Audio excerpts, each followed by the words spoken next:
এখন তাহলে চলুন শিখে নেই এই রুলটিকে ব্যবহার করে কিভাবে ইংরেজি রিডিং পড়তে হয়। সো লক্ষ্য করুন, এই শব্দটির প্রথমে আছে এম, তাই এম এর পরিবর্তে নিয়ে নিব ম। এবার এম এর পরে আছে ভাওয়েল এ।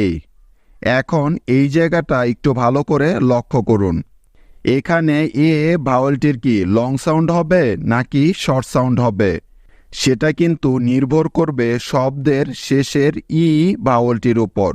ঠিক আছে, খেয়াল করে দেখো যে এই শব্দের শেষেও কিন্তু ই আছে, তার মানে এখানে এ ভাওয়েলটির লং সাউন্ড হবে।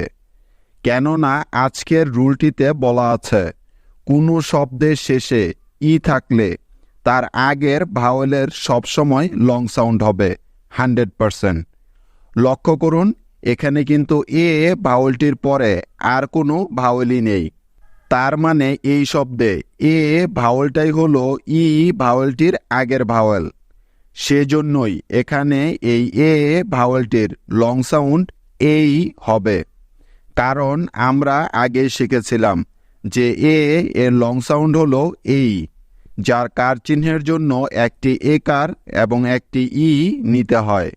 তাহলে চলুন সেটাই করা যাক। সুতরাং এম এই মিলে হয়ে গেল মেই, মেই, বোঝা গেল?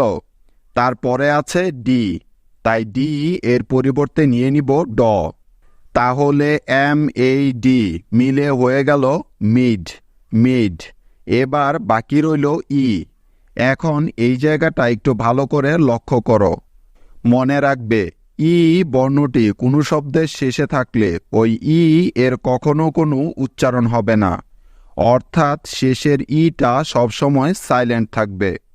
তাই শেষের ইটাকে এখানে কেটে দিলাম। তাহলে এম এই ডি ই মিলে হয়ে যাবে মেড, মেড। অর্থাৎ এমতে ম, এতে এই এবং ডিইতে হয়ে যাবে ড। ব্যাস, সবগুলো একত্রে মিলে হয়ে গেল মেড, মেড। মেড মানে হলো তৈরি করা বা গঠন করা। আশা করি এখন তোমরা সবাই এই নিয়মটি খুব ভালো করে বুঝতে পেরেছ। এখন তাহলে চলুন শিখে নেই এই রুলটিকে ব্যবহার করে কিভাবে ইংরেজি রিডিং পড়তে হয়। সো লক্ষ্য করুন, এই শব্দটির প্রথমে আছে এম, তাই এম এর পরিবর্তে নিয়ে নিব ম। এবার এম এর পরে আছে ভাওয়েল এ। এখন এই জায়গাটা একটু ভালো করে লক্ষ্য করুন, এখানে এ ভাওয়েলটির কি লং সাউন্ড হবে